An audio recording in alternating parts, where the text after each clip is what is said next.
হোলি এর বেরাতে ইচ্ছা করে না কি জানি। হ্যাঁ ঠিক, আজকে হোলি একটু বেরাবে রং খেলবে তা না ঘরে বসে আছে। ডাক তো ডাক, ওকে ডেকে একদম হোলি মেখে ভূত করে দিই। কি বলছো দাঁড়া ডাকি। এ ঘন্টু ঘন্টু, আরে ওই ঘন্টু, বাইরে কি বেরাবে নি নাকি রে? হোলি টুলি খেলবি না? আরে কে ডাকছে মনে হলো না? এ পচার কালু এসেছে নাকি? এরা মনে হয় আজকে আমাকে রং মাখাবে। আজকে একদম বাইরে বেরোবো না, ওরা একদম রেডি হয়ে আছে, আমি বেরোলেই ওরা রং ঢেলে দেবে। দূর, এ কি সাড়া দিতেও পারে না নাকি? সেই ঠিক, এর জন্য দাঁড়িয়ে আছি আর এর কোনো পাত্তাই নেই। যত সব, আরেকবার ডাক তো, না এলে আর ঘরে ঢুকে যাবো। আরে ঘন্টু, তুই কি শুনছিস নাকি শুনেও না শোনার ভান করছিস? তুই যদি না বেরোস আমরাই কিন্তু এই নিয়ে ঢুকে যাব, তখন কিন্তু তোর ঘরটা কিন্তু নোংরা হবে বলে দিচ্ছি। হ্যাঁ ঠিক কথা, তুই না বাইরে এলে আমরাই কিন্তু ভেতরে ঢুকে যাব।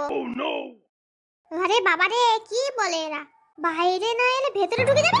তারপর যদি ঘর নোংরা করে আমারও পিঠে ছাল তুলে দেবে আমার মা, আমাকে দিয়েই লাস্টে পরিষ্কার করাবে। না যাই, একটু জানলা দিয়ে উকি মেরে দেখে আসি কি বলছে ওরা। কি রে, কি হয়েছে, ডাকছিস কেন তোরা? সত্যি বাবা, তোকে ডেকে ডেকে না আমাদের হোলি খেলার মুডটাই চলে গেছে। এত ডাকছি, এত ডাকলে ভগবানও সাড়া দেয়, কিন্তু তোর সাড়া পাওয়া যায় না। হ্যাঁ বল, কি হয়েছে, ডাকছিস কেন? তোকে কি হোলি খেলতে আসার জন্য আমন্ত্রণ পত্র দিতে হবে? এতক্ষণ দাঁড়িয়ে দাঁড়িয়ে পাটা কনকন করছে, আর বেশি দাঁড় করাস না, তুই তাড়াতাড়ি বেরিয়ে আয়। কিন্তু আমি তো আজকে হোলি খেলবো না। কেন রে, তোর আবার কি হয়ে গেল, হোলি খেলবি না?